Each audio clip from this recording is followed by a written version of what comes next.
Buonasera a tutti, assolvo con piacere e al compito di fare gli onori di casa nella circostanza di stasera. Vi sottrarrò qualche minuto, lo sottrarrò a interverrà dopo di me per presentare e contestualizzare opportunamente questa serata culturale.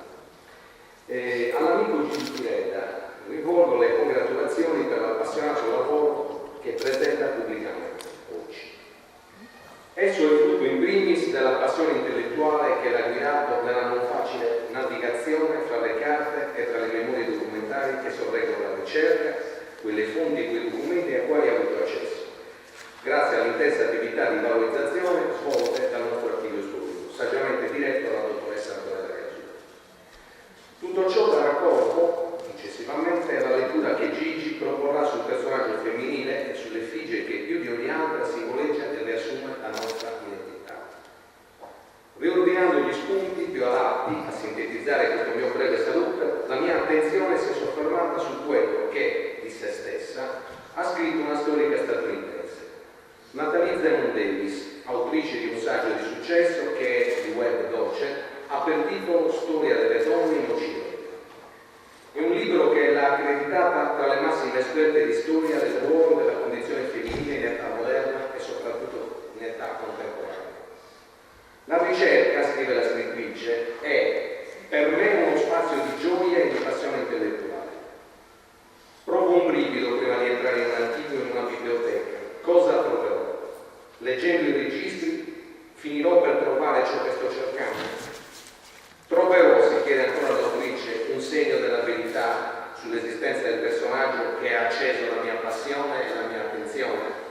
Ecco, credo che Gigi e che a Gigi Pireda sia accaduto quanto ha raccontato la scrittrice, Natalie Zemon Davis, anche perché lo storico incontra, talvolta quasi per caso, un personaggio e da quel momento dalla caccia alle fonti, indossando i panni quasi dei detective nelle biblioteche e negli archivi. Questa non è ovviamente e chiaramente l'unica maniera di fare giudiziosamente una ricerca, ma senza dubbio è l'approccio che richiede più di ogni altro il coinvolgimento intenso e personale di chi la redige, proponendola poi al giudizio di chi ascolta. Non conta insomma appartenere a una scuola, conta essere aperti alle tracce e alle voci del passato, per ricordare e ricordarci che la storia non è mai finita una volta per sempre. Essere insomma bravi artigiani della memoria e desiderare di comprendere emozioni, ideali ed eventi, sforzandosi di sottrarli al luce. Grazie e buon ascolto a tutti.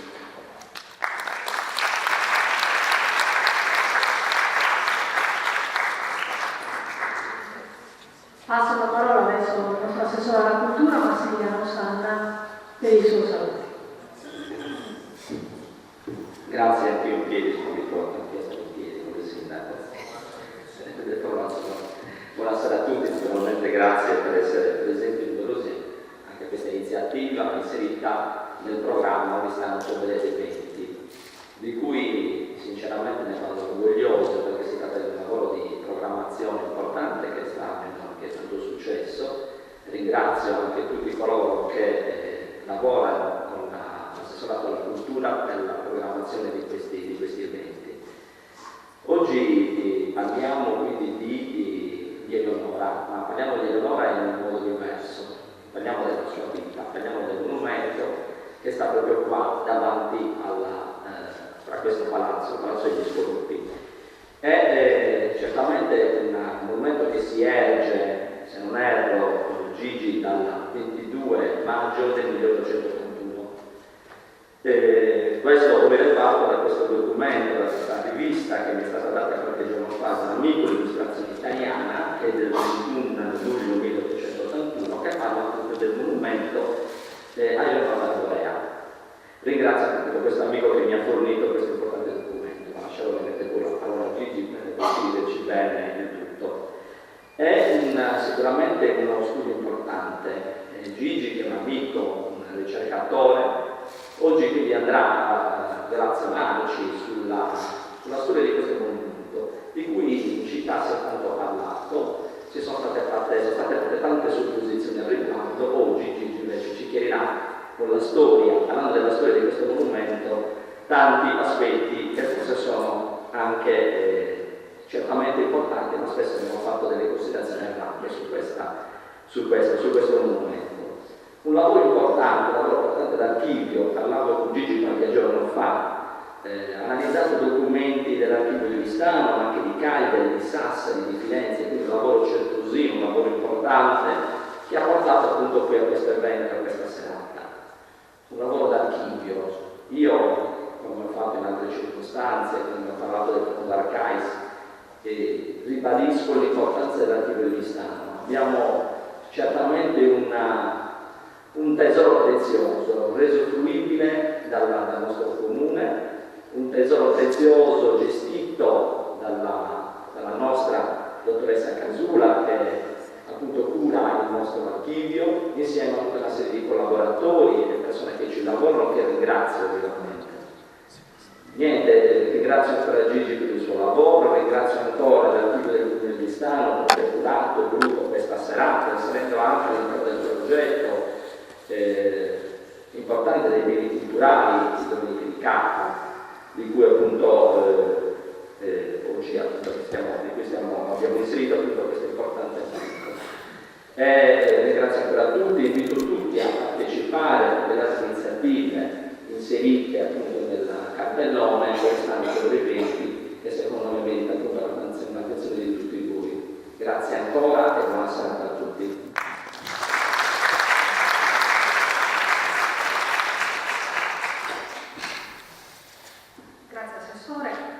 Vi ringrazio tutti per aver risposto ancora una volta in maniera positiva all'invito che l'amministrazione comunale vi ha rivolto e attraverso l'archivio storico. Vi ringrazio per aver voluto dedicare questo sabato sera a noi e così aver reso l'iniziativa piena e riuscita. Una particolare gratitudine sento di dover esprimere nei confronti delle autorità presenti, al signor Sindaco e al suo vice, l'assessore alla cultura Massimiliano Sanna, i quali con interesse e con sensibilità culturale si sono prodigati per la buona riuscita di questa iniziativa, che concretizza in una occasione pubblica e in una sede di tutto rispetto l'itinerario di ricerca percorso da Gigi Pireda. Ed è appunto Gigi Pireda che desideriamo ringraziare perché spetterà a lui il compito di presentare i frutti del suo appassionato lavoro, un lavoro che lo ha coinvolto e impegnato per tanto tempo e lo ha portato a visitare archivi, biblioteche e case private alla ricerca di fonti che fossero utili per ricostruire la genesi che descrive e definisce il monumento di Eleonora. L'appuntamento odierno si colloca come un preambolo in quella che è la Domenica di Carta, un'iniziativa voluta dal Ministero per i beni e le attività culturali che domani, 8 ottobre, coinvolgerà tutta Italia e che in tutta Italia, con programmi e orari diversi, vedrà archivi, biblioteche e musei aperti al pubblico.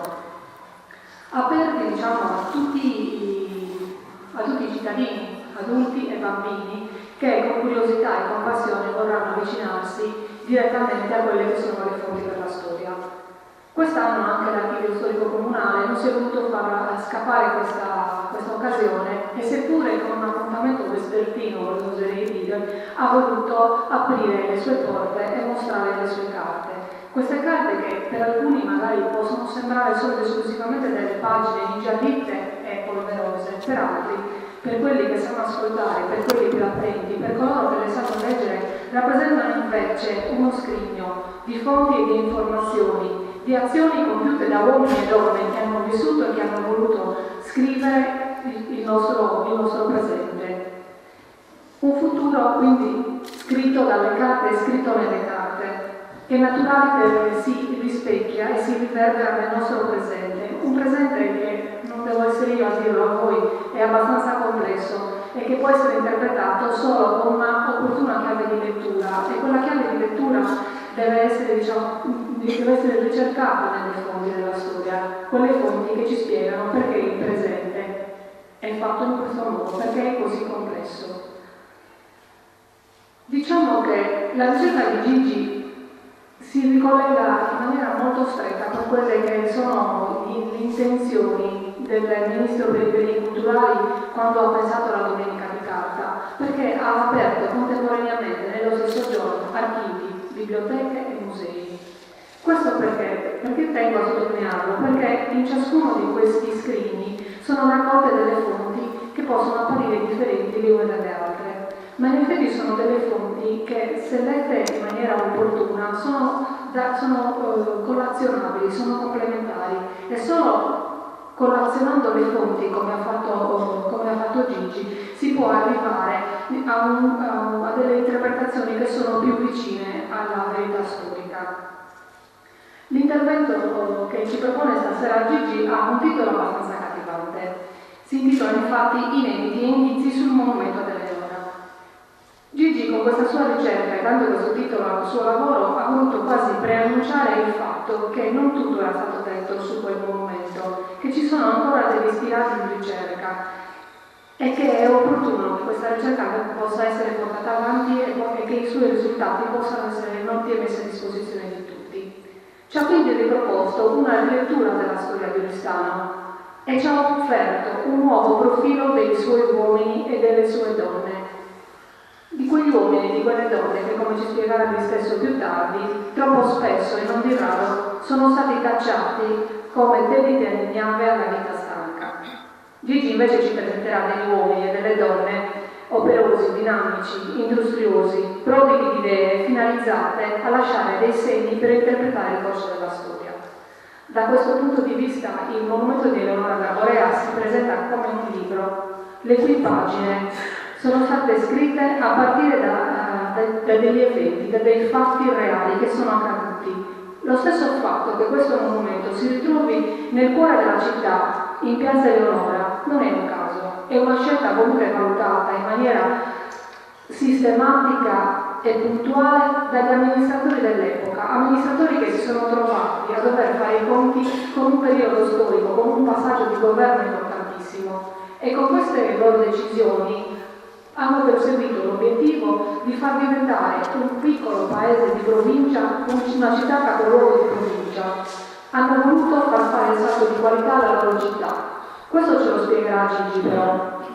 Come diceva l'assessore della cultura, la ricerca di Gigi si è rivolta non solo all'archivio storico municipale, dal quale ha preso la maggior parte dei documenti, ma si è rivolta anche ad altri depositi di fonti, la biblioteca di Cagliari, la Biblioteca Nazionale di Firenze, oltre che numerosi archivi privati, perché ricordiamo che la città di Oristano è ricca di archivi privati. E in quegli archivi privati ci sono aspetti della storia che non si possono ritrovare negli archivi pubblici. Anche per questa ragione il monumento di Eleonora che ci viene proposto, del cui studio ci viene proposto oggi, deve essere inteso come una pergamena sui generis, un crogiolo di intenzioni, di individui, di fatti e di eventi civili e politici, ma sarà Gigi poi a spiegarci ad opera di chi, come e quando è accaduto tutto questo. Vi ringrazio per averci ascoltato, passo la parola a Gigi e auguro buon ascolto a tutti.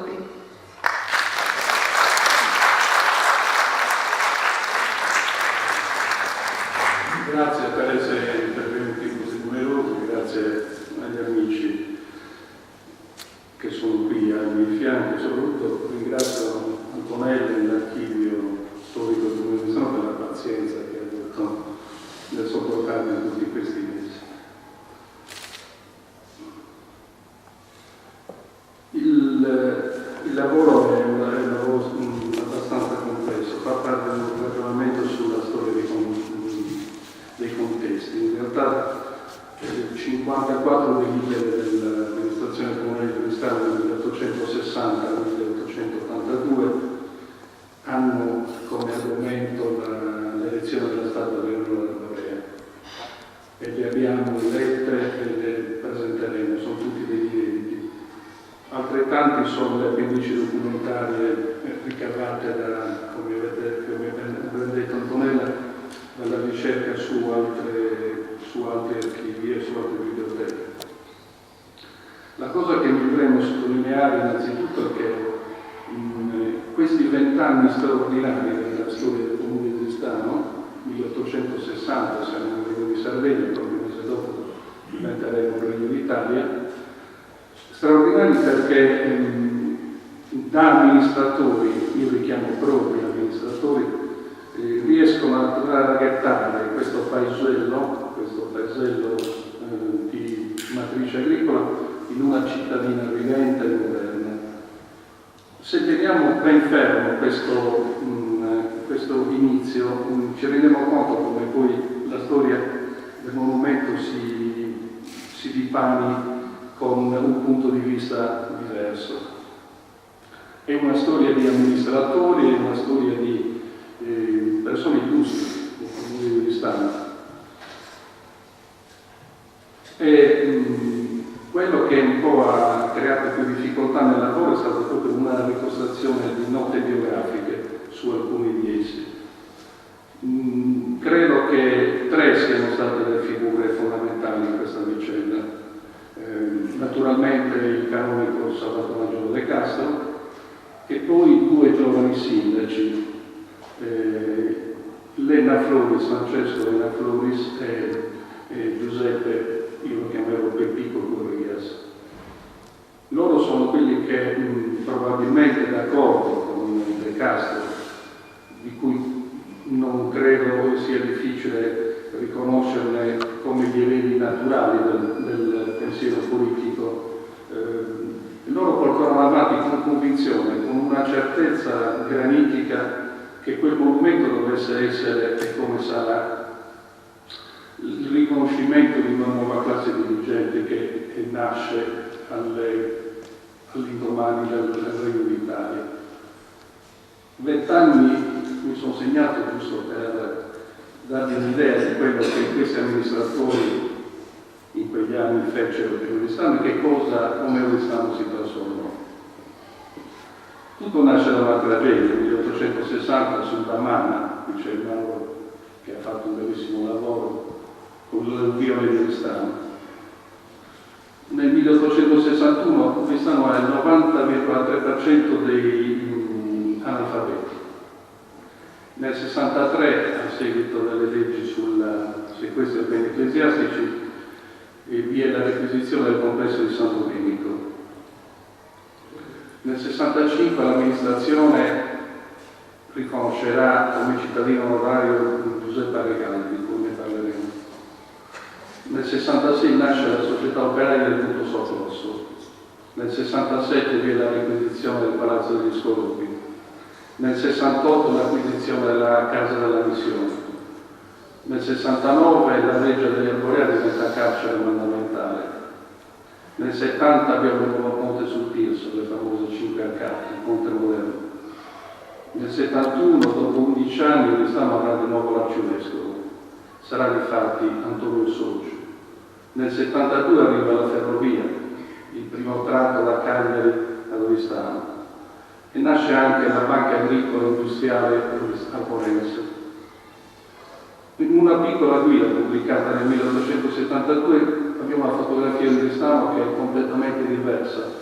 3 alberghi, 7 caffè, una offelleria chiamata l'offelleria svizzera, una tipografia, 7 medici, 5 notai, 3 farmacisti, 2 banche, una società del casino, 8 uffici consolari, quello di Francia, Germania, Austria, Inghilterra, Svezia, Danimarca e Spagna, 2 ospedali, le scuole elementari, la scuola normale e il ginnasio.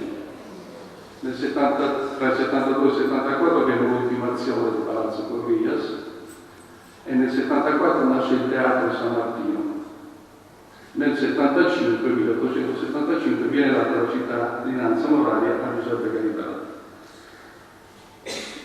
Come vedete, gli argomenti di questo paese che diventa città sono già racchiusi in queste piccole note. Ma come in tutte le storie partiamo dalla fine.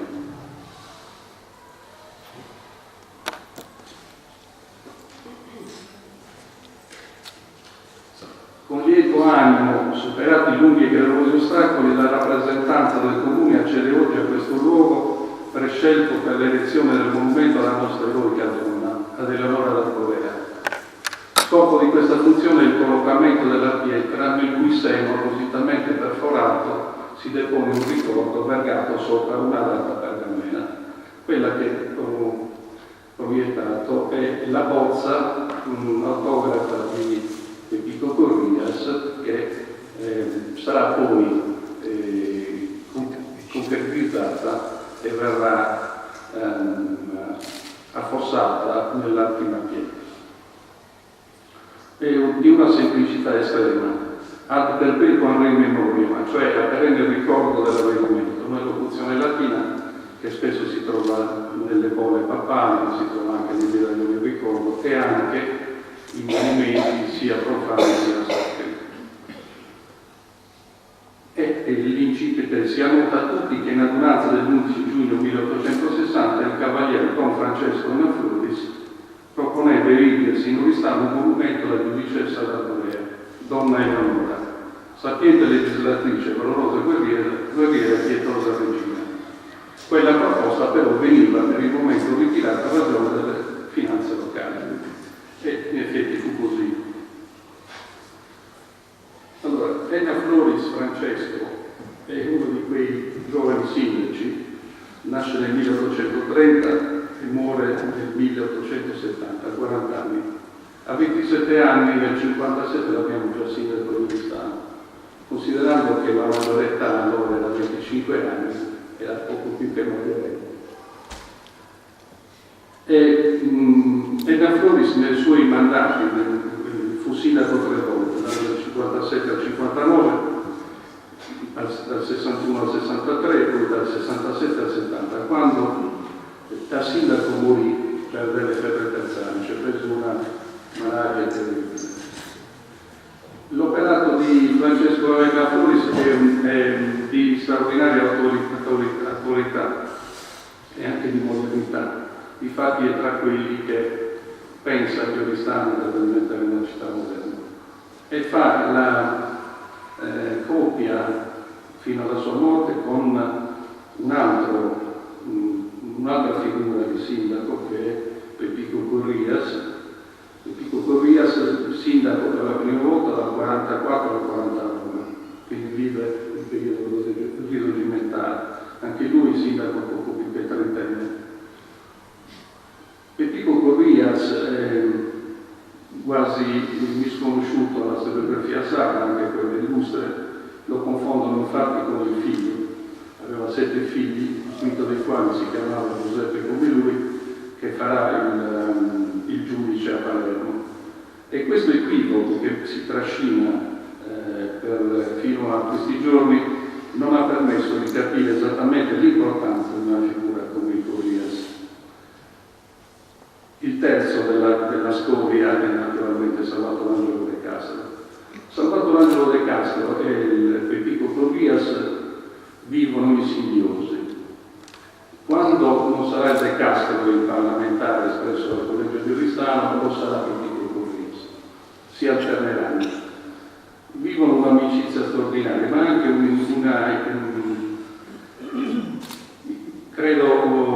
una passione comune, erano liberali anche se cattolici. E quando Pepico Corrias, candidatosi al Parlamento, configge il De Castro, se ne pente, tant'è che 18 giorni dopo la sua elezione si dimette, non si ripresenterà alle elezioni suppletive e alle elezioni suppletive verrà eletto il De Castro. Pepico Corrias farà un grande lavoro. Nel 1857 alle elezioni in Sardegna su 24 parlamentari 12 erano notoriamente legati al clero più radicale. Il Pasella, amico di De Castro, scrive una lettera chiedendo a De Castro la cortesia di indicargli un nome per lavare l'onta mariottana, cioè era stato eletto a Oristano un sacerdote ultraconservatore, direttore di un giornale, l'Aurora, e quindi scrivendo il Pasella a De Castro dice: dacci un nome, per favore, dobbiamo candidare qualcuno che sia ben visto dalla popolazione. Il De Castro dà il nome di Pepico Corrias. Alle elezioni Pepico Corrias ha un risultato straordinario, batte il sacerdote per 666 voti contro 300. Quindi questa comunione di intenti anche culturali importante politica rimarrà in tutta la vicenda della statua di Leonora d'Arborea. Se Elena Floris è il primo a proporre una statua di Leonora, rimandando però la discussione alla sezione invernale del 1860, cosa che non poté avvenire, come vi ho detto, per la famosa alluvione, nel 1862 sarà invece Corridas a creare la discussione sulla statua di Leonora d'Arborea e a dare inizio, a dar via a questa grande avventura. È il 28 novembre del 1862. C'è una curiosità che può servire a voi amministratori. Si fa tardi nella discussione e allora il sindaco, la Floris, propone ai consiglieri di portarsi la scheda a casa, di votarla e il giorno dopo di portare anche la scheda votata. Avvenne così.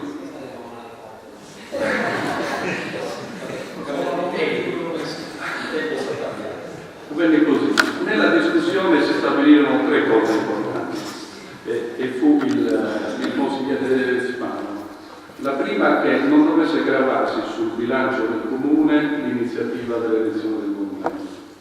La seconda che si dovesse costituire un comitato che avrebbe gestito tutta la vicenda. Il comitato viene eletto, come vi ho detto, il giorno dopo, 10 sono i componenti, 9 sono consiglieri comunali, l'unico che consigliere comunale non è il Salvatore Angelo De Castro.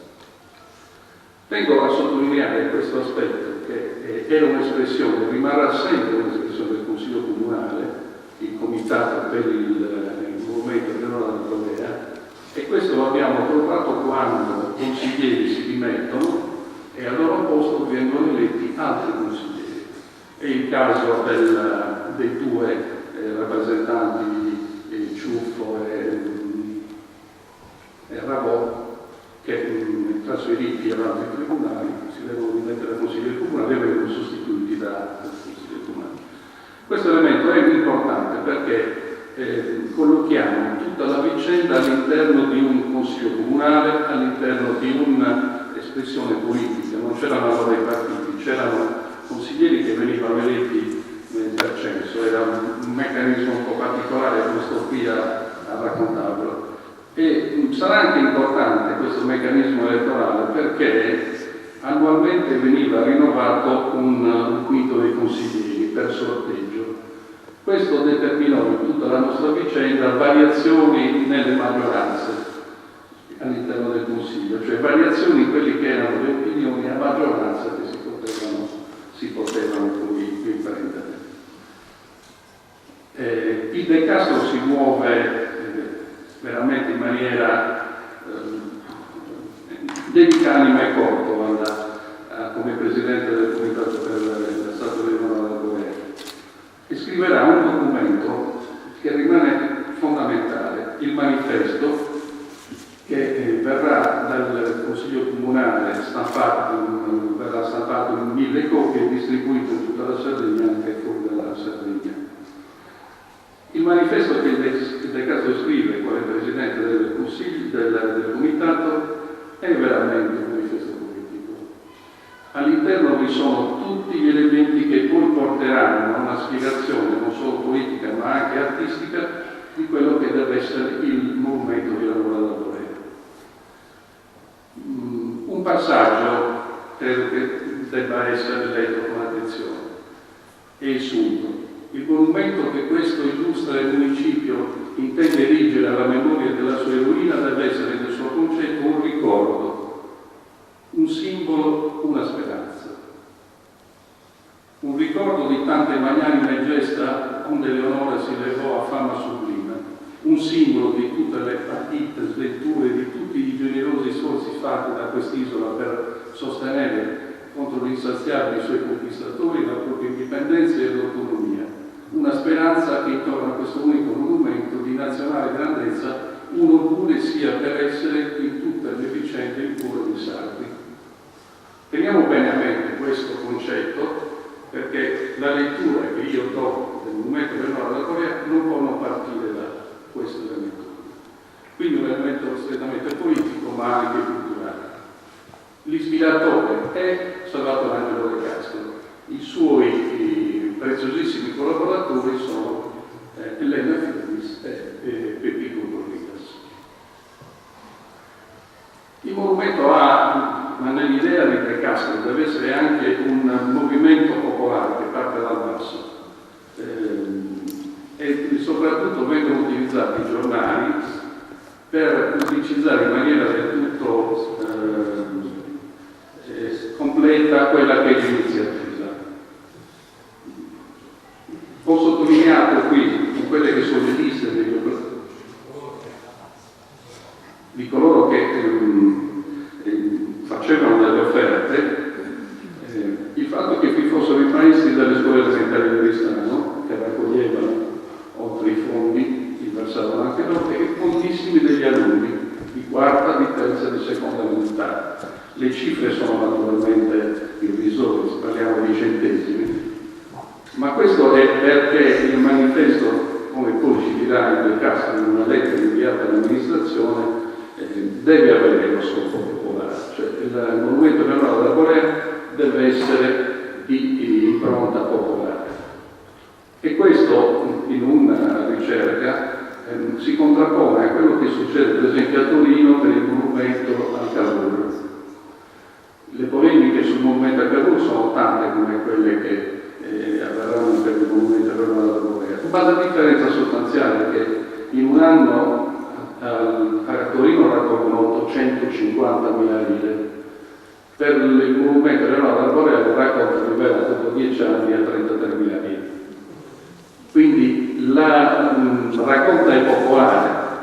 Il De Castro ci dirà in una lettera del novembre del 1864, relazionando al Consiglio, quello che è lo stato dell'arte a quel momento. Il comitato istituito da questo onorevole Consiglio, quindi sottolinea come il Consiglio è emanazione, il comitato è emanazione del Consiglio.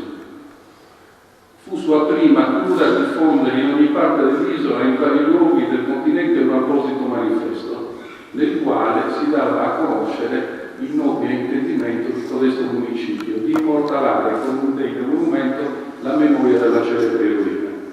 Quel manifesto fu in generale accolto con singolare favore e a tal che ne pare di vedere che il nostro municipio nel decretare il monumento era fatto interprete del sentimento nazionale ed aveva corso ad un desiderio globalmente sentito. Offerte ci vennero da ogni parte. Continua ancora. Quasi tutti i comuni del circondario contribuirono, anch'essi con larghe offerte, secondo le possibilità di ciascuno. Questa lettera, che è un inedito, però ci dà altre importantissime informazioni. E si riferiscono al fatto che già nel 64 il De Castro e il comitato pensavano di aver raggiunto l'apice della raccolta dei fondi e già stavano immaginando quella che sarebbe dovuta essere la costruzione del monumento stesso. Tanto è vero che dicono che con i soldi raccolti potevano fare una statua un terzo maggiore di quella naturale, per il corrispettivo di 10-12.000. E si spera anche meno mediante l'esperimento di un concorso. Una novità, bella novità, è che in quell'occasione il De Castro ci racconta ci dà una notizia fino ad ora non conosciuta. Il De Castro ha ottimi rapporti con il Marghinotti. Marghinotti è un pittore dell'Ottocento, forse fra più illustri, dove stanno allora abbiamo nel seminario e in cattedrale abbiamo delle sue opere. E ci dice: il cavaliere Marghinotti, onore della Sacra Pittura, non paga aver contribuito a quest'opera in 1020, volle zio Dio favorirci un disegno della medesima, quale il suo bel genio l'ha concepita, disegno che si contiene in questi bozzetti che ho l'onore di consegnare. Il De Castro consegna al sindaco i bozzetti. Questi sono i bozzetti che il De Castro riceve dal Marghinotti. Questa è la statua di Leonora come Marghinotti la pensava, con il De Castro grandi discussioni dal punto di vista artistico. De Castro fa il recensore nei giornali degli anni 40, scrive molto di arte sacra, di pittura in particolare. E per la scultura qui parla dello stampello straniero, quindi si agge anche difensore degli scultori sacri. Questi sono i 4 bozzetti che sarebbero dovuti essere nei 4 lati della statua pensata allora, nel 64. Eleonora con il re, Eleonora che distribuisce la carta dell'uomo, e guardate, questa è la battaglia di San Luri, se uscendo date uno sguardo è simile a quella che poi il basso rilievo che verrà fatto. Ma vi dirò. La quarta è la morte di Eleonora. Quindi l'idea, anche dal punto di vista artistico, è ben compiuta. Dal punto di vista politico, abbiamo detto, i sindaci di Oristano e i consigli comunali calcolano sono. Un avvenimento, una serie di avvenimenti, porterà invece questa vicenda fuori dal confine del giudicato del Corea. Arriverà in Sardegna e poi andrà a Roma. Nel frattempo nasce un comitato a Cagliari, costituito da tanti amici del De Castro, da moltissimi ex parlamentari, i quali metteranno in piedi una serie di eventi che porteranno alle casse del comitato soldi ben più superiori a quelli fino allora raccolti. Nella vicenda, nel 1865, quindi tra queste vicende per raccolta fondi, vi furono le famose accademie letterarie. La più importante sicuramente è quella del professor Giuseppe Regali, che poi diventa cittadino onorario per meriti, grazie ai suoi fondi raccolti. Un'accademia letteraria era un incontro a tema che si svolgeva nei teatri a pagamento. Venivano chiamati a svolgere il tema tutta una serie di persone molto competenti. In questo caso Regaldi chiamerà a sé il fiore della intelligenza sarda. Giuseppe Regaldi è una figura molto particolare, è il primo professore che insegna lettere e filosofia a Sassari dal 63 al 66. È anche un valente egittologo, amico del Carducci. Il Carducci gli dedica l'Ode all'Alessandria. Questo è lo spessore culturale del professor Regaldi. E Regaldi si innamora della storia di Eleonora del Governo, di questa figura. E quando decide di proporre un'accademia letteraria, che tra l'altro non sarà l'unica perché è rientrato in Emilia Romagna, proporrà sempre sul tema di Eleonora altre accademie letterarie. I titoli sono emblematici: Alle donne italiane, Eleonora legislatrice, Eleonora le donne illustri della Sardegna, la battaglia di Salud. Questo anche alla mia patria, Borea e Taros, un lavoro di Salvatore Angelo De Castro, poco conosciuto ma straordinario. Speriamo, visto che dal 26 decorrerà nel secondo centenario della nascita di De Castro, che questo possa essere studiato e comunque proposto nell'anno che verrà. Ora, il fatto che la figura femminile venga più di una volta indicata con delle relazioni ben precise, indica anche come a questa iniziativa popolare siano le figure femminili che stanno dietro. Dietro ai grandi uomini ci sono grandissime donne. E questo avviene anche per quanto riguarda i comitati delle patronesse che nel frattempo si sono costituiti. Ad Oristano naturalmente il comitato delle patronesse è formato dai familiari, la figlia maggiore di Pepito Corrias, avremo cioè tutte queste donne che respirano un clima che comunque non è quello della calzetta a casa. In un lavoro in progress che abbiamo, stiamo recuperando documenti sulla figura femminile noto come fossero molto più presenti di quanto fino ad oggi abbiamo potuto verificare. Sono anche gli anni dal 61 al 63 dove 2 proposte di legge per il voto alle donne viene bocciato in maniera scandalosa in Parlamento, e di questo ne parlerà anche De Castro. Nel 64 abbiamo il manifesto, nel 65 quindi siamo in un clima dove le donne partecipano attivamente alle attività sociali. C'è da considerare anche che nella vicina Ghilarza c'è già un circolo di lettura dove partecipano anche le donne. Questo è l'incipit del Sestine del De Castro. Ecco, questa è un'altra novità. Abbiamo recuperato dall'archivio Città di Firenze l'inno nazionale sardo, quello cioè che dal 65 fino al periodo fascista era il canto che tutti i bambini delle scuole elementari in tutta la Sardegna cantavano. Ce lo dice Peppino Fiori nel libro sulla biografia di Antonio Gramsci, e da poco mi ho trovato un articolo, grazie a Roberto Pichero, dove anche Petto Paolo dice: io da bambino mi facevano cantare quest'inno e me lo ricordo ancora, che mi dava la sensazione di essere un piccolo guerriero albanese. L'importanza culturale quindi della vicenda di Leonora si depana, si allarga, si allunga e crea a De Castro e ai nostri amministratori anche non pochi problemi. La piccola Oristano si deve cimentare con grossi scontri politici e economici che all'interno di Cagliari vi sono. La massoneria cercherà di partecipare attivamente a questa vicenda, ma non abbiamo dati oggettivi da proporre.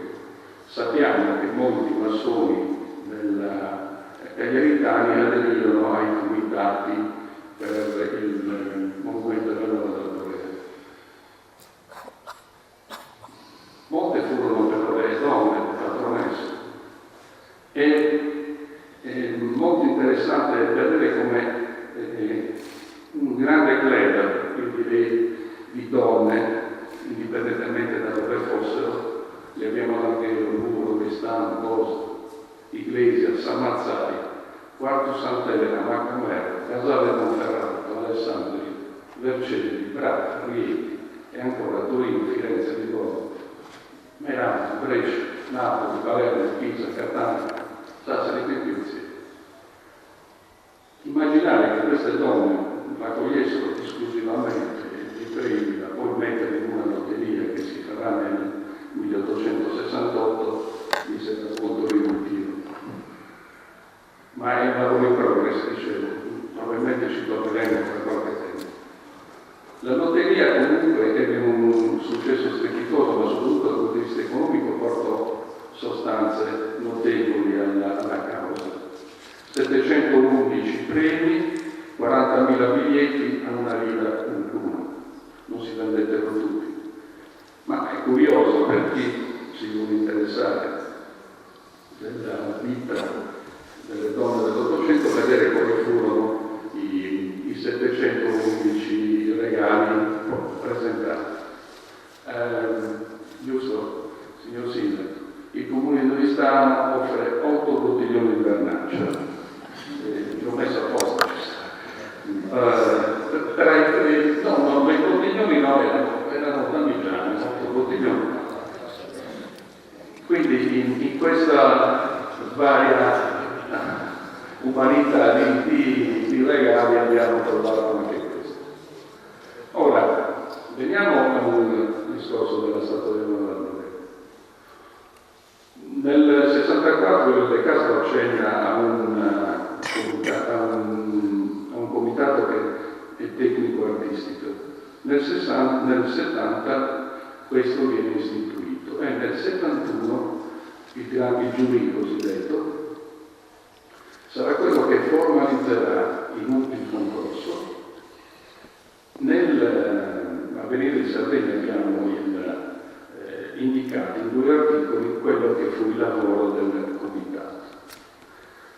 di leggere il passo vi dico che la commissione era composta da Giovanni Spano, il famoso padre dell'archeologia sarda, del pittore Antonio Caroni, del pittore Eugenio Arrui e poi due figure di ricalzo, uno l'ingegner Pietrasanta e l'altro è Giovanni Turco, segretario e giornalista che stilerà la relazione. Ora, confermo come il De Castro fosse l'anima nobile di questa vicenda. I tre che vi ho citato, Spano, Caroni e Arrui, con il De Castro avevano dei rapporti che si intrattenevano da circa 40 anni. Famoso poi è, per chi studia l'Ottocento, il carteggio tra Spano e De Castro. Ma vi sono tutta una serie di elementi che ci fanno quindi dire che politicamente il Comitato di Cagliari indicò il Pietrasanta e il giornalista Turco nella maggioranza, quella che poi stabilirà in maniera veramente puntuale come la statua di Leonora dovesse essere fatta, i principi artistici e di conseguenza riassume ciò che abbiamo visto all'inizio della lettera del De Castro, quello che doveva essere anche il sentimento popolare per cui la statua doveva essere quella di Leonora del Rovere. Nella lettera, nella comunicazione che viene fatta, abbiamo delle notizie. La prima è che a partecipare a questo concorso furono 9 artisti. 5 presentarono un bozzetto in gesso, 4 una fotografia, così è detto nell'articolo. In realtà potrebbe essere un disegno. E ci dice il segretario che di questi 9 bozzetti solo 2 erano degni di attenzione. Perché erano degni di attenzione?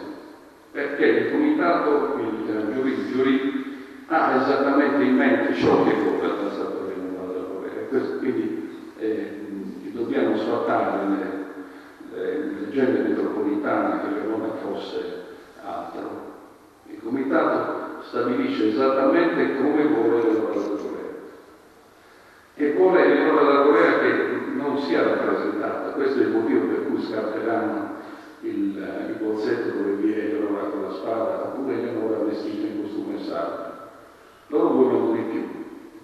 Eleonora deve essere un simbolo, abbiamo parlato della casa per l'esperanza, ma loro vogliono che Eleonora rappresenti tutto, rappresenti la donna, rappresenti la donna nelle sue parti femminili, ma rappresenti anche la guerriera e la legislatrice.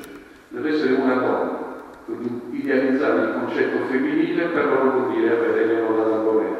Non importa come Eleonora è fatta, non lo sapevano. Il dipinto di Castagnola che gira non fa testo. Quindi scelgono tra i 2 bozzetti rimasti in gara non tanto il bozzetto migliore, ma scelgono l'artista, colui che a loro può dare più garanzie che quello che il loro disegno venga riportato con la massima fedeltà. E scelgono Ulisse Cambi. Ulisse Cambi è un scultore fiorentino, un po' avanti negli anni, che fa parte del neoclassicismo, allora quasi al tramonto. E a Ulisse Cambi, più di una volta, prima che venga firmato un'apposita convenzione, questo è un altro fatto che dobbiamo rimarcare, quindi gli viene ufficialmente indicata l'esecuzione della statua, ma però con una convenzione che è ben puntualizzata in quelli che sono i suoi adempimenti. Non ultimo quello di rispettare in maniera puntuale quelle che sono le indicazioni del giurì artistico. Quindi il Cambi deve rispettare ciò che è l'idea, il concetto di Eleonora del Rovere espresso dal giurì.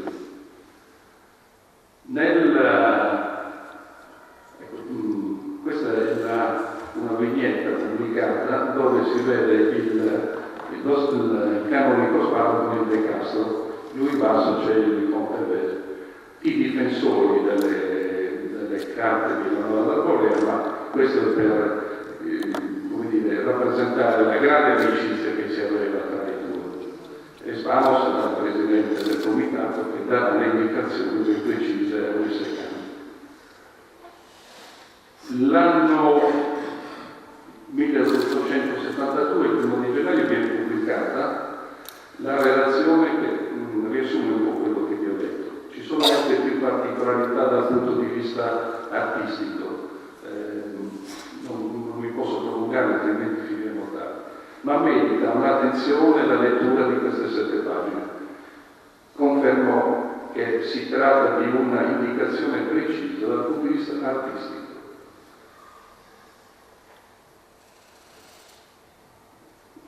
Il modo con cui ha dovuto essere condotto il procedimento del nostro giudizio ci obbliga nel prescegliere il professor Luis Secani per esecuzione di un documento generale da Corea di formulare chiaramente le nostre intenzioni di raccomandarne per quanto riesce possibile l'esatta esecuzione al Presidente del Comitato Esecutivo. Non certi della nomina viene delegato il Presidente del Comitato di Cardine, Antonio Santamusio, e segua, presentandosi anche a Firenze, o meno dopo la Stato si farà, perché puntuale dovrà essere il lavoro dell'artista. Abbiamo trovato tra i documenti la comunicazione del Comitato di Misano che nomina il Santamusio, e questa è la convenzione che viene stipulata con lui Secani. Sono 7 punti puntualissimi, non si può sbagliare, anche perché quando si tratta di soldi noi abbiamo il tesoriere Enrico Corrias, che risulta essere abbastanza di braccino corto, e prima di elargire una qualsiasi somma ci pensava più di una volta. Ma non solo.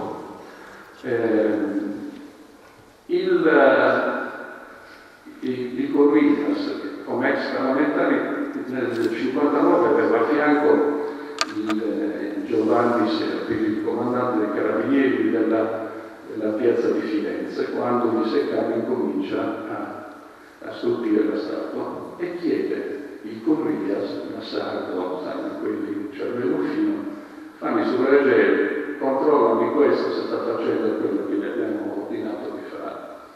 Non solo, ma ci sarà anche un'altra figura molto interessante, Sardo, trasferitisi in quel di Firenze, che faranno un po' la staffetta raccontando quasi in tempo reale come la statua si stava piano piano evolvendo.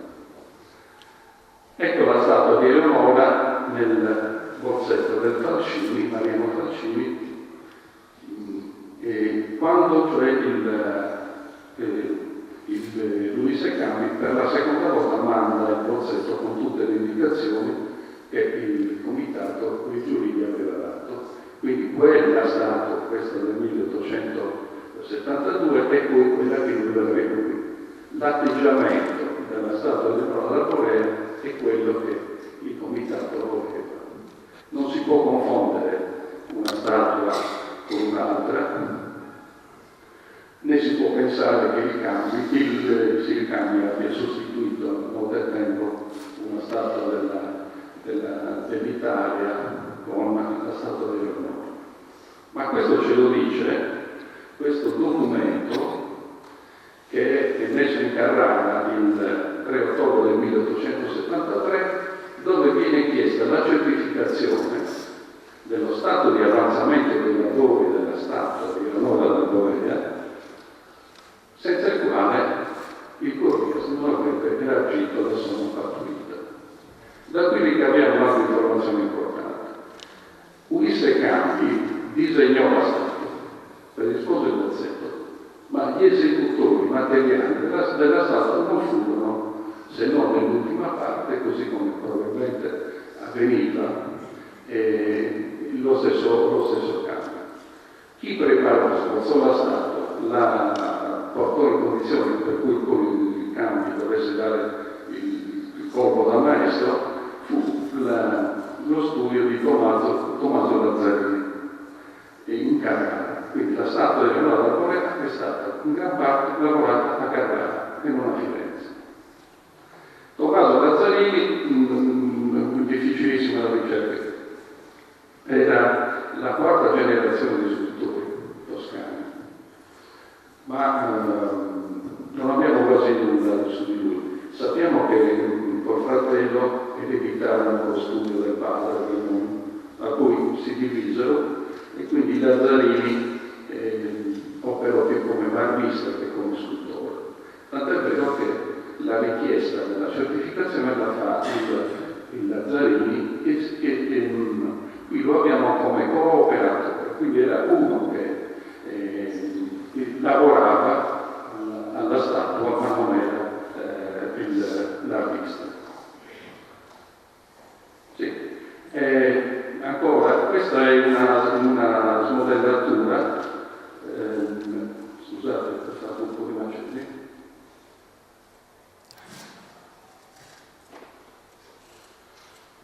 Nel documento viene certificato che la statua di marmo è di un terzo e più nella smodellatura. La smodellatura, per intenderci, è questo processo qui, dove la trasformazione dal bozzetto in marmo, cioè con una serie di scale, di sistemi di illuminazione a scala, veniva trasformata dal bozzetto in marmo. Quindi è evidente che non poteva essere una statua di Litania trasformata a gradimento dall'Ulisse Campi. La statua quindi viene sbozzata a Carrara. Ecco, questo è un documento firmato da Gorrias, dove venerdì si vede i conteggi che lui faceva tra il fondo che avevano per la statua di Leonardo da Porretta e i soldi che man mano davano all'Ulisse Campi. Questa è una lettera dell'ingegnere Carlo Ameli, amico di Gorrias, che dice di essere stato da Ulisse Campi, di aver visto la statua e chiede al Gorrias che emetta il mandato di pagamento. Siamo arrivati al 1874 e Satamusio, delegato dai comitati a seguire il lavoro del Campi, ci comunica che la statua è terminata. Quindi il Campi addirittura sollecita che la statua venga portata via dal suo studio, perché non vuole avere responsabilità nel caso in cui questa abbia dei problemi. E così difatti il monumento veniva trasportato in Oristano nella sera del 15 aprile del 1875. Gratuitamente la società di navigazione Buratino mise a disposizione una barca a vele, e poi da Cagliari a Oristano una delegazione andò incontro alla statua, venne portata per via ferroviaria e accolta dal giunta municipale della Oristano in Festa alla stazione ferroviaria ubicata nella area dei Matta, lo chiamavano piazza Imbarcabella, correttamente piazza Ungheria. E questa è la vicenda della statua. Per quanto riguarda invece il basamento, il Comune fa fronte con soldi propri alla parte che riguarda il basamento. Trovano 12.446 lire per poter pagare il disegno che il Falcini propose come basamento e che venne eseguito dal marmista Oreste Sandrini. Oreste Sandrini, anche lui, è un esecutore. Oreste Sandrini, grazie alla Sapina, ci ricorda come 4 dei Marzocchi, cioè 2 leoncini con lo scudo, non sono fatti dal Falcini, ma sono fatti da un operaio del marmista Sandrini. La firma è di uno di questi operai. Quindi il Falcini disegna il basamento, chi lo esegue è Sandrini. Ulisse Campi disegna la statua, la parte iniziale viene eseguita da Tommaso Nazzarini. Questo giusto perché.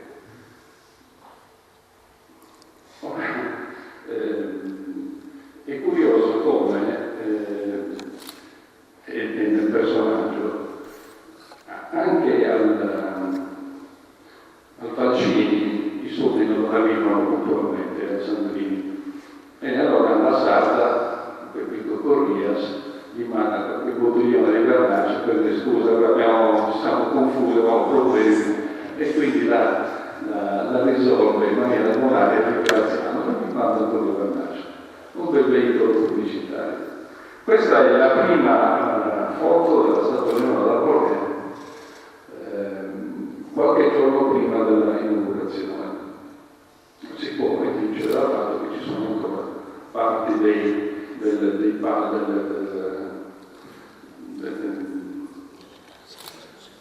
dell'impalcatura che serviva per erigere la statua. La prima parte del lavoro è terminata. La seconda parte è il vero problema politico della vicenda del monumento di Eleonora del Borghese. Ed è un problema urbanistico che un Istante deve affrontare nell'Ottocento per quasi 12 anni, senza avere la forza di poter fare una scelta precisa. Questo è il Oristano del 1875, grazie all'Archivio di Stato che ha messo a disposizione questa mappa. Oristano è la fotografia di Oristano. Una curiosità, su in alto vedete quella striscia blu, quella era il canale di Ponticello, cioè alla fine di via Tirso vi era il canale che collegava il Ceracuto, questa parte qui, con il fiume Tirso. Ceracuto, infatti, è questa zona qui, e questo è un secondo canale che è a ridosso tra via Vittorio Veneto e via Vignalevo. La vicenda è così: nel 1872, il 23 dicembre, 4 personaggi si avviano per Oristano, e sono l'ingegner Salvi, ingegnere del comune, l'architetto Pietro Caro, nominato dalla giunta municipale, il professor Filippo Rivanè e il già ingegnere comunale Pietro Cavolini. Questi hanno l'incarico di studiare quale dovesse essere la piazza dove ubicare il monumento. Le piazze che prendono in considerazione sono quelle di Oristano, quindi scusate, la terminologia è diversa. Mentre Piazza Mariano rimane Piazza Mariano, Piazza Roma è Piazza Mercato, Piazza della Città, nella quale è Piazza Eleonora, e Piazza Martino. Piazza Eleonora, secondo il 1875, dove è Piazza Manni. A fianco a Piazza Eleonora, dove c'è la rotonda di Cacagliari, quella era Piazza Comita.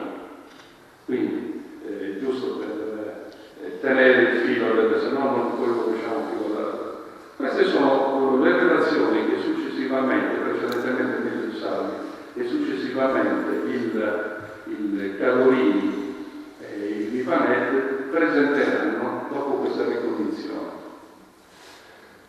Ora, Piazza Mariano viene scelta come prima, con delibera, come prima piazza dove ubicare il monumento, e viene scelta il 1° gennaio del 1873. Non erano ancora arrivate le relazioni del Rivanetto e del Cavolini, i quali invece escludono a priori Piazza Mariano, perché, come abbiamo visto nella prima mappa, veniva allagata ad ogni piccola croce, un po' come succede in Stazione Rosso. La conformazione geografica di Piazza Mariano portava alla raccolta delle acque meteoriche e quindi veniva spesso allagata. Il Cavolini e il Rivanè quindi la escludono. Rivanè, lo conosciamo, è uno studioso, professore di matematica, ma studia storia, un appassionato, amico di Oristano. Pietro Cavolini invece è stato l'ingegnere civico. Pietro Cavolini una storia straordinaria, poco conosciuta, soprattutto per la famiglia Carolini, perché oltre a Pietro vi era anche Giovanni e la sorella Carolina, che sarà importante riferimento culturale in quel periodo. Carolini arriva come esule da Cremona e qui ha delle commesse come ingegnere, prima al Conte Beltrami, il Bagnoregio, la costruzione di una strada a Chirighetto, collegamento con Montearci, visto che il Beltrami aveva vinto un lotto di sboscamento di Montearci. Ma Carolini si dimostra subito un urbanista vero, per cui subito coinvolge Corridas in questo sogno di una città, una nuova città moderna. La relazione che Carolini fa indica la piazza Comita, quindi fuori dalla cinta muraria, come luogo ideale per collocarvi la strada. E lo spiega dicendo che la ferrovia provvisoria sarebbe dovuta essere spostata lì dove vi è il convento dei Cappuccini e soprattutto, essendo lui quello che prepara una serie di studi dove ubicare il nuovo porto di Mistano. Lui lo individua sullo stadio di Santa Giusta e un nuovo caricatore percorrendo il canale di San Giovanni arrivava fino a San Giovanni dei Fiori. E quindi dice il porto, la ferrovia, Oristano diventa la città di Leonora, il nostro biglietto da visita per chiunque venga ad Oristano, compresa la strada a Reggia, non può essere che vedere la strada per Leonora. Nello stesso tempo l'ubicazione in piazza Comita elimina il problema di dover fare delle variazioni urbanistiche anche di demolizioni della parte storica di Oristano.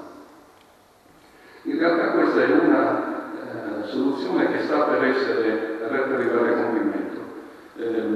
Purtroppo la società delle ferrovie non accettò la proposta di trasferimento della stazione ferroviaria presso l'ex convento dei Cappuccini.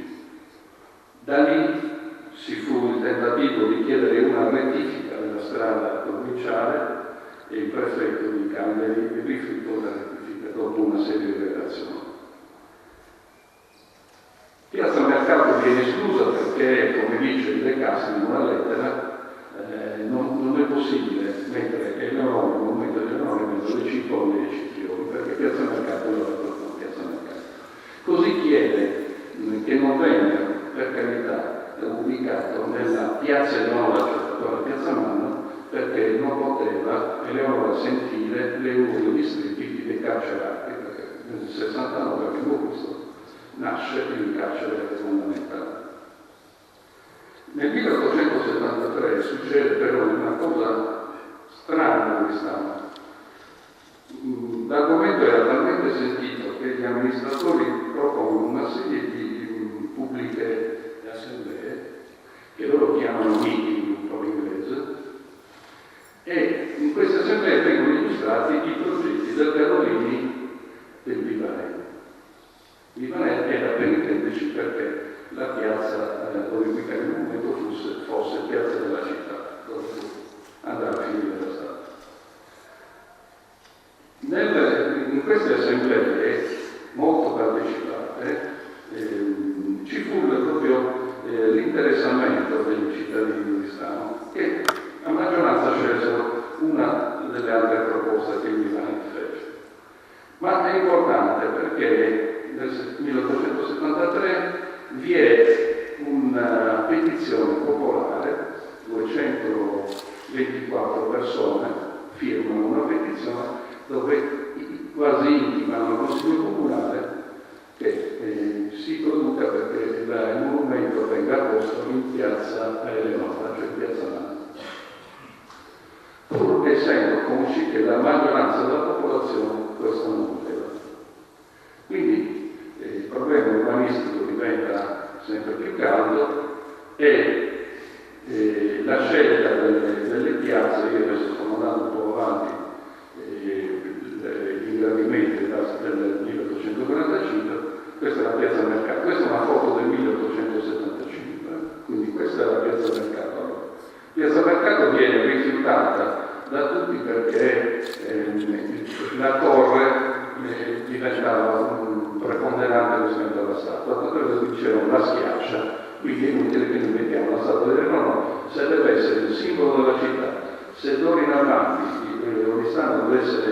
riconosciuta come la città di Eleonora, non possiamo avere un monumento che viene schiacciato. Queste sono altre foto del periodo, questa è Piazza Mercato, non la vediamo, questa è Piazza Comita. Piazza Comita era l'idea dei Carolini, vedete più in basso vi è il complesso dei Cappuccini, quindi l'idea di Carolini era quella di il primo impatto da chiunque scende dalla ferrovia sarebbe stato quello di vedere la statua di Eleonora. Questi sono i lustri dell'ingegnere Salvi del comune che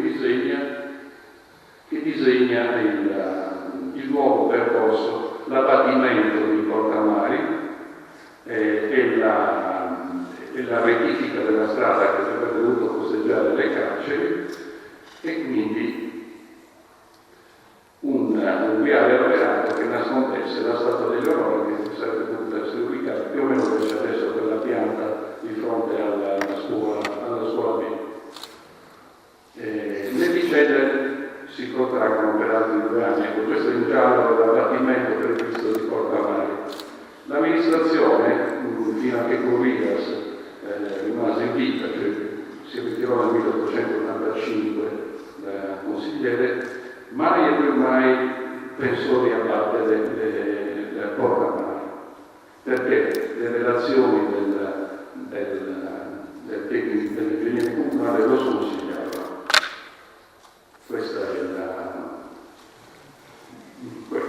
Questo è il punto dove sarebbe dovuta erigersi, secondo Carolini, la statua di Eleonora, fuori da Porta Mari, più o meno da via Giacomo, come detto, di via Cagliari.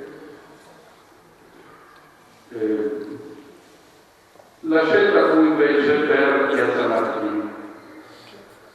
Nel frattempo, quindi, le autorizzazioni per rettifica per le ferrovie non arrivano, si sceglie Piazza Martini. Piazza Martini, anche qui, Carolini ipotizza come una piazza che era tutta parte della casa di Alfonso De Fenu, fosse diventasse in realtà un incrocio di 4 strade e che potesse fare al caso. In realtà con De Fenu si arriva a una cosa, l'acquisto il comune lo contrae per effetti minorile, ora nasce per un problema di carattere amministrativo. La certezza dei cortili retrostanti alla casa del De Fenu non era assicurata, quindi il comune rinuncerà. Da notare come il Carolini prevede la costruzione del teatro di Stato nella vecchia chiesa di San Domenico, ruotando l'ingresso verso la piazza. E nella proposta del Carolini viene anche quella di costruire una fontana del giardino, quindi la statua di Eleonora stava all'interno di un giardino con fontana annessa. Come si arriva all'ubicazione di Piazza della Città? Scoperta questa non sicura certezza di proprietà del De Fenu, il Corrias, sindaco dal 1875 al 1883, rompe gli indugi, convince la contessa Stana di San Martino a cedergli una parte del giardino, quello che io ho indicato in giallo. Tutte quelle sono proprietà dei Conti Stana di San Martino. La convince e nel giro di 4 mesi abbatterà il terrapieno questo è indicato in giallo del Palazzo degli Scolopi, questo è il giardino della Contessa Stana di San Martino, questa è una foto del 72, questo è il Palazzo Corrias in via di sopravvivenza. Quindi grazie a Corrias, che tra l'altro se la mette di fronte a casa, arriviamo all'ubicazione ultima della piazza di... Questi sono dei prospetti della piazza dai 4 angoli e sempre torniamo alla foto Concludo con una serie di provocazioni quindi, che riguardano una serie di questioni che nel frattempo ci siamo trovati a non risolvere.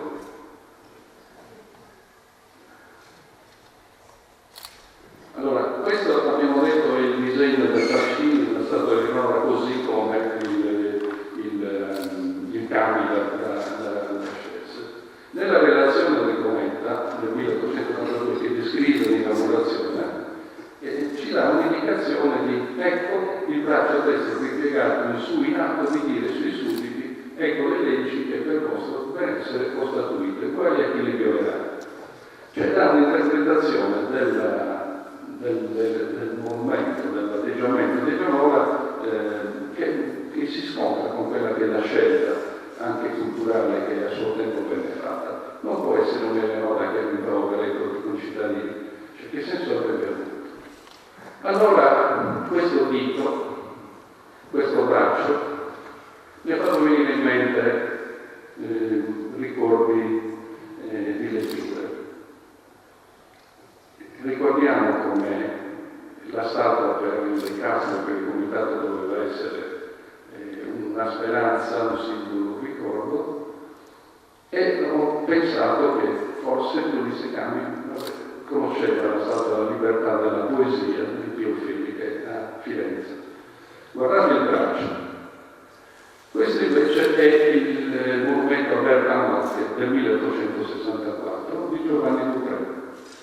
Guardate l'angelo e l'atteggiamento dell'angelo. Io penso che se Eleonora, così come abbiamo detto, fosse un simbolo di speranza, ecco le statue che rappresentano la speranza. Questa è una statua che si trova negli Stati Uniti di uno scultore italiano, fiorentino. Queste sono altre statue della speranza. Come vedete è ben diverso l'atteggiamento ipotizzato dal commento di rimprovero. Allora mi piace pensare che Eleonora sia rappresenti la statua della speranza, e quindi in senso laico, perché la statua di Eleonora è l'unico monumento laico dell'Ottocento in Sardegna, non dimentichiamocelo mai. Questa iniziativa dell'amministrazione non ha niente a che vedere con un mondo che ormai era in via di esaurimento. Dal 1860 al 1871 ad Oristano non vi è un arcivescovo. Scompare quasi completamente il mondo ecclesiastico, quello che ha gestito il potere e quello che ha gestito l'economia di Oristano. Questa nuova classe dirigente fa una rivoluzione silenziosa e positiva. Crea un nuovo mondo, crea cioè una visione della società diversa e dobbiamo prenderne atto. Un altro problema che ci poniamo è perché la statua viene collocata in quella direzione. Sappiamo che quando la statua viene fatta il Campi non sapeva dove questa dovesse essere posizionata, allora la cerca, lo chiede, mandatemi una planimetria, ma nessuno mi manda nulla perché la scelta di piazza della città è del 1880. E allora perché posizionare la statua così? Questi sono i 4 angoli della piazza, da qui possiamo già inizio a ricavarlo.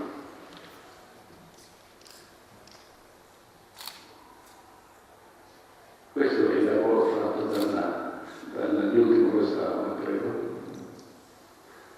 Come vedete la statua ha una direzione che è est-nord-est, più o meno. E ci pone il problema perché l'avessero posizionata in quella direzione. Io lo pongo a voi come lo pongo a me. Un indizio l'abbiamo. Questa è una foto fatta dalla stanza padronale del Palazzo Corrias. Come vedete l'Aurora guarda esattamente nelle finestre della stanza padronale del Corrias. Altro problema che ci siamo trovati di fronte è questi 2 scudi sanditi che a detta del Gonetta rappresenterebbero lo stemma di Oristano. Ora, mi sembra evidente che lo stemma di Oristano, questo è il manifesto che indice le feste per Eleonora, quindi il manifesto del 1881. E guardate su in alto, quello è lo stemma ingradito del comune di Oristano che allora era vigente. Tra questo e questo c'è qualche piccola differenza. Sono degli indizi, sono delle provocazioni, non diamo risposte. Questo è il quadro del nozze di Eleonora, qui nella stanza dove si celebrano i matrimoni civili. Il contraltare al centro del quadro rappresenta un albero con un sole. stanza del sindaco, Eleonora d'Arborea, lo stemma su in alto e un albero con un sole. Questo è uno degli affreschi di Palazzo Corrias. In basso vi è Mariano IV, in alto vi è Eleonora d'Arborea. E questo è l'ingrandimento di quel lavoro. Come vedete, anche nel Palazzo Corrias vi è uno stemma che rappresenta l'Arborea con un sole e con un albero. Sono indizi, non poniamo nessun tipo di riflessione. Le pongo a voi. Questo è una carta moneta della Banca Agricola Sarda del 1875. Il ritratto di Eleonora è più famoso del Casanova ed è lo stesso che i Decifferri intancati utilizzeranno nel dipingere le volte di Palazzo Corrias. E allora ci chiediamo da dove sia venuta fuori questa rappresentazione propria dello stemma di Oristano. Nella relazione corretta descrive appunto i 4 stemmi di Oristano e Roma a est e di Cagliari e Sassari a ovest. In realtà la relazione che rimane pubblica nel 1875 sulla stella di Sardegna non parla di stemmi di nessuna città. È possibile che in realtà questo è il disegno preparatorio del Falcini, dove come vedete stemmi non ce ne sono. Ora, cosa può essere successo? Sono indizi, non lo sappiamo esattamente. Di certo però abbiamo 2 notizie che ci pongono in allerta. Nel collaudo finale del 1883 l'ingegner Fabio dirà che deve innanzitutto far osservare che nel procedere della conoscenza degli atti relativi alla pratica ebbe a lamentare la mancanza dei regolari disegni in base ai quali devono esserci compiuti i lavori in campo. Quindi chi fa il collaudo della statua non ha i disegni del basamento della statua Eleonora d'Arborea, non si sa dove sono. Dobbiamo. Concludo con un altro indizio. Questa è una lettera autografo di Diego Contini, che sarà l'impresario che sovrintenderà alla elezione del monumento. Fa riferimento a una lite che nasce tra il comune e la stessa impresa perché dice che abbiamo fatto dei lavori di sistemazione di alcuni piani. Quindi, quando il basamento arriva qui 54 casse, qualche problema di posizionamento c'è. Ho dei dubbi nel immaginare che Sandrini, esperto, marmista, abbia sbagliato le misure. Probabilmente c'è stato un piccolo rifacimento nella parte più bassa della statua e allora un indizio più un altro non fa una prova, ma mi chiedo, e se lo stemma di Oristano fosse la firma di chi la statua ha voluto? Punto interrogativo. Ma questa è la prossima puntata.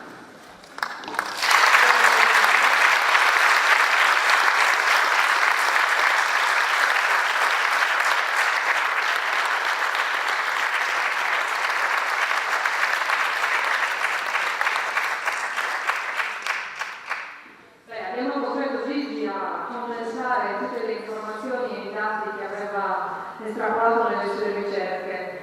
Gli abbiamo promesso che gli avremmo dato un'altra occasione per rendere noto, magari attraverso una pubblicazione, quindi vedremo se lui si renderà disponibile. Ringrazio tutti quanti per aver partecipato, ma no, c'è qualcuno che vuole rispondere agli indizi e magari vuole fare qualche domanda? Prego.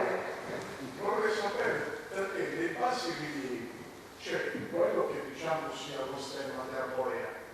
Posteriormente ci sono altri 2 bassi rilievi che potrebbero essere altri 2 giudicati sani e poi c'è la lupa capitolina. Cosa c'è per Arborea?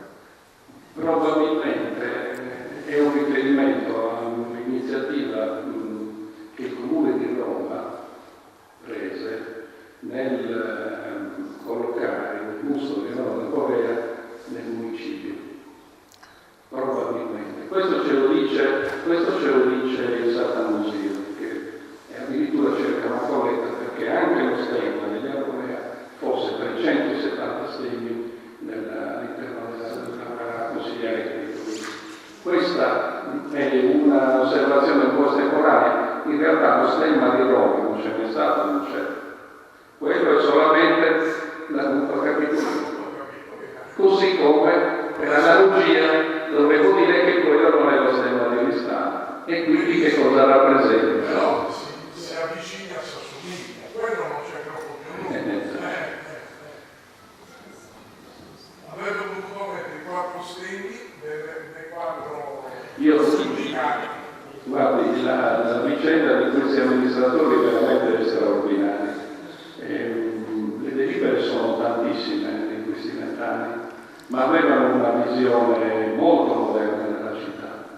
Nel 77 Bartaglia, difendendo il fatto che l'amministrazione non aveva ancora eretto il monumento, fa riferimento a un fatto tristissimo che è stato. A seguito di 3 anni di carestie, Oristano si trova ad affrontare un grosso problema, quello della povertà.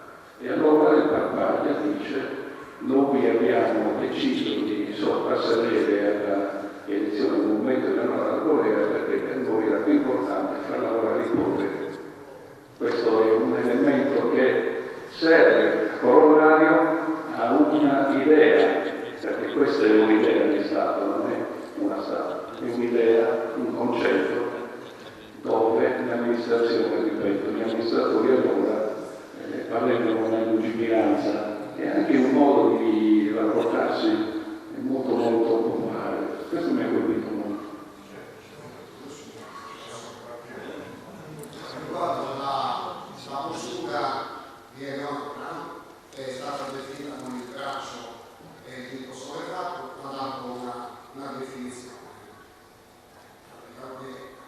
Però io credo di rilevare che allude a un saluto romano, però non tanto del saluto romano come lo conosciamo con la mano aperta, il braccio esteso, ma con il dito che indica l'imperio, e l'ho tenuto anche dal fatto che quando ero ragazzo mi si diceva che non avendo una iconografia ben determinata da offrire a campi, avesse mostrato, perché il cambio stava realizzandola, di volerla realizzare col palleggio, l'abbigliamento non dissimile da una statua che Campi ha realizzato per Palermo. La statua realizzata per Palermo, mi permette ancora, allude a una Velasia del Vasto, moglie di Ruggero I, il normanno, e vedova giovanissima, che va a sposare un Baldovino di Gerusalemme. E questo è venuto anche dal panneggio di tipo bizantino, dove l'abbigliamento di Eleonora, siamo sul finire del 1380-90, è totalmente dissonante dall'abbigliamento presente nel Medioevo, non solo sardo ma italiano tutto, perché il panneggio rappresentato è cronologico, vale a dire fa riferito a 150 anni prima. Concludo ancora circa gli stemmi, perché il Signore hanno riportato gli stemmi dei giudicati, non è rappresentato lo stemma dei giudicati, ma bensì quello salato di Sassari, di Cateri, è verosimilmente lo stemma dell'albero con il sole, forse, ora non sono sicuro, allude a uno stemma, allora diciamo ipotizzato per il numero che era diventata nuova provincia. Questa è una supposizione del sottoscritto. Io gli posso fornire la relazione per il terreno del turismo, quindi gli aspetti artistici li può leggere bene lì, si possono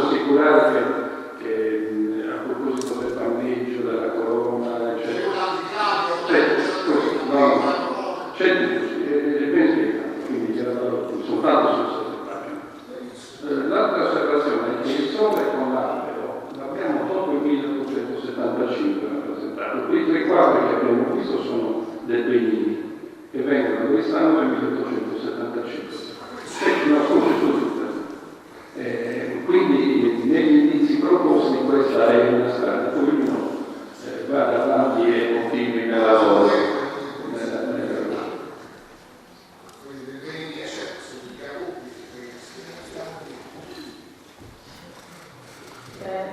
Un'altra domanda? Sì, prego. Volevo chiedere, oggi i giovani hanno un rapporto d'affetto con questo movimento, lo conoscono i ragazzi che vanno nelle scuole di Oristano, hanno un rapporto affettivo d'amore verso questo movimento, anche perché io ricordo, mi sa che ho una certa età, che una trentina d'anni fa dei ragazzi dei parrocchi buttarono uno dei leoni che sta intorno alla statua, poi non so come sia stato riorganizzata la circolazione. Purtroppo se ne parla molto poco, io sono un insegnante di storia e se ne parla molto poco. Vorrei sapere se lei pensa che i giovani hanno un rapporto d'affetto con questo movimento. Io credo che innanzitutto deve avere un rapporto di conoscenza, quindi noi dovremmo stimolare la conoscenza anche dei movimenti che noi abbiamo, sia quelli più antichi sia quelli più moderni. Lei si riferisce al famoso fototecnico Blumenthal che riparola il marzocco buttato giù da un ragazzo un po' antico. C'è un bellissimo articolo che è sulla fiera di Cannes, grazie a Roberto, che descrive quello che Pepetto Pau pensa del movimento di Roberto. Per questo di tempo non lo abbiamo potuto portare, altrimenti saremo qui ancora dopo un anno. Però se il lavoro si completerà saranno documenti che pubblicheremo, perché in realtà è un pezzo spiritoso ma molto risanente di Pepetto Pau. Grazie, professore. Io la invito a portare i suoi ragazzi in archivio e avvicinarsi ai documenti che raccontano la storia del Cristiano e anche del movimento. Allora, se la cultura ministeriale me la concederà, sì.